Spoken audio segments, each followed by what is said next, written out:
Greetings there, fellow grammarians. Sun and Steel here. Just thought I'd add my 2 cents to the thread. To all the pissing and moaning that's going on in the thread about the latest hotfix. So I made a savagery focused water,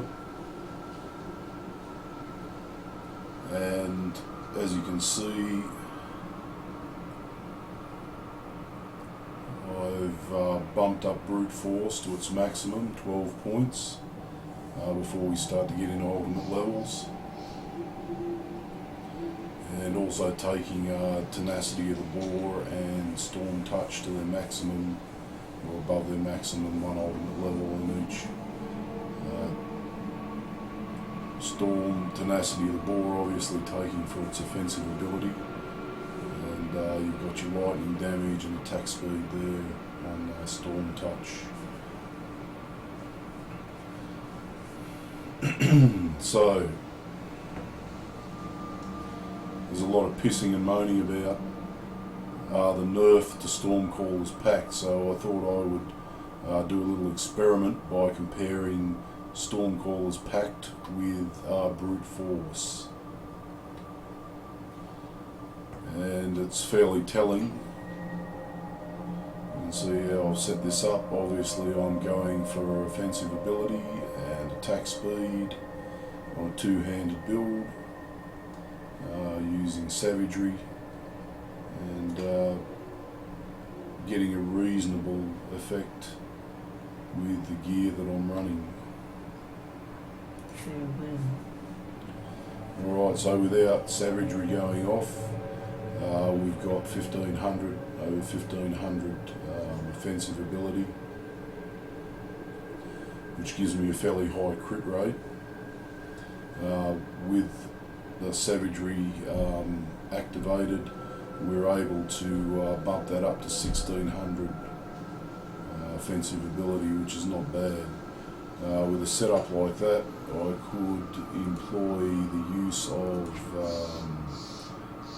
upheaval and probably make reasonable use of it, because my crit rate would be high enough to justify taking upheaval. Much lower though, and I feel like upheaval is not really worth it. If you've only got a crit rate of 10%, you're probably better off without investing points in upheaval. But if you can keep your crit rate up around 30% or more, obviously upheaval's a fairly reasonable proposition, because you're basically looking at the skill going off every 1 in 3 hits, which is pretty good. Obviously you'll be able to chain some of those together, so you might be able to clear a whole pack with upheaval activating twice in a row or something like that, so that makes that skill viable. But obviously you've got to put a fair investment into your offensive ability to obtain that. So it's a skill that rewards those that are willing to invest in offensive ability, whereas we didn't have any skills that directly rewarded players other than DPS, obviously. So I can sort of see why Crate has done that. It's an interesting little mechanic. I think they could have been a little bit more generous with it, but it's there, and I'm guessing that it'll actually scale better toward the end of the game, and even once we get legendaries and we can bump our offensive ability up even further. I'm guessing upheaval will be quite a viable proposition. Something that annoys me is the fact that people keep forgetting that we're still lacking a whole level of a whole layer of customization, and we're still lacking legendaries, plus further skill points to invest in the skill tree. So people are pissing and moaning all the time about the skills, and you still haven't got the full picture. You know, you guys need to get over it, man, and just fucking chill. wait till the bloody thing's out and you can have a good look at the whole picture before you really start to get off your trolley and cry about how you're going to leave the game and how boring it is and how bloody crates ruined your best build and all of that sort of shit. You know, the whole point is to actually test these things and give feedback and, you know, without pissing and moaning too much. Especially when you don't even have a completed game to work with. So, having said that, I will go on to justify some of those that are pissing and moaning. Because if you have a look here, you can see we've put 12 points into brute force. Now without savagery activated, we've got 4,551 DPS on savagery.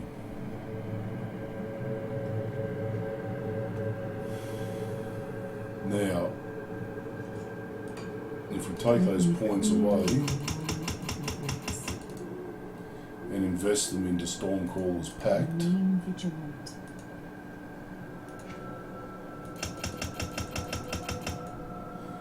so I've actually got some gear that gives me a bonus on Stormcallers. So we're now into 2 ultimate levels of Stormcallers where we're only up at max level, max standard level on brute force. And if I take Stormcallers and equip it and activate it, right, you can see that I've dropped almost 600 DPS.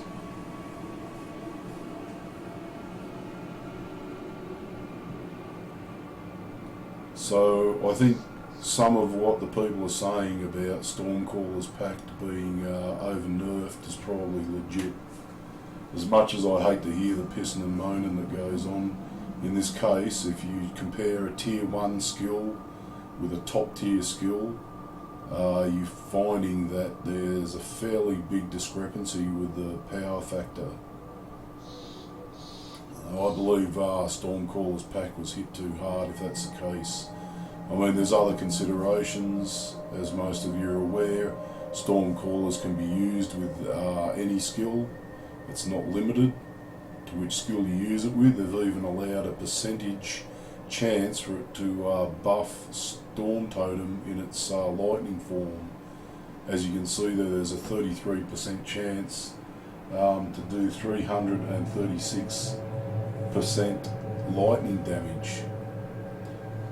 You say, how does that work? How does that affect Storm Totem? Well, Storm Totem damage scales directly off plus percentage or percentage damage that's on the player. The percentage damage bonuses that are on the player and their gear. So, that being the case, we now have a 33% chance, a 1 in 3% chance of Stormcaller's Pact allowing Storm Totem to do pretty massive damage at 336%. That's great. That's very handy. So you've lost something, but you've also gained something if you love totem builds, which I do. But I'm not here necessarily to promote the totem builds. Having said that, those are the positives. The negative, the main negative here then, is the fact that this is a top tier skill. This is a level 50, mastery level 50 skill. And you're doing 500 DPS less by taking it, almost 600 DPS less by taking it, than you are by taking less investment in a bottom tier skill, in a tier 1 skill. So that says to me that Stormcallers was just hit too hard. Alright, the other consideration obviously is that you're limited to two-handed weapons if you take brute force, but considering this build is largely focused on two-handed weapons, allows two-handed weapons to have their day in the sun, you know, there's no comparison. What's the point of pushing to get your Stormcaller's Pact when you can have the blessing of brute force right from your first level up?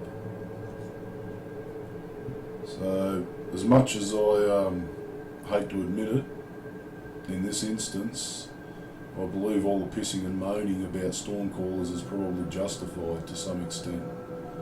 And I hope Crate has a closer look at this and reconsiders the great discrepancy or the disparity between these two skills. And I don't believe nerfing that so that it's not as good as that is the answer either, because you're going to have to nerf it down to the point where there's just no point in having it there to begin with.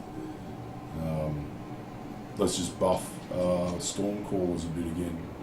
I think the main problem there, I believe Stormcallers had flat lightning damage attached to it, so obviously that's missing now.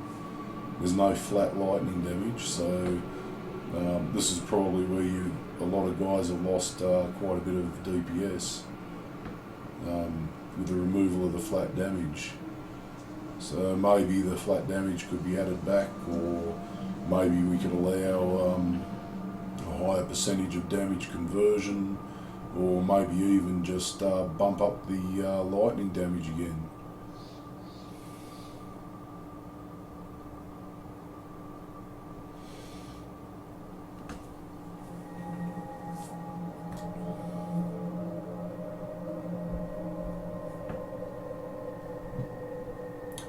So that's my 2 cents worth. I hope it's useful.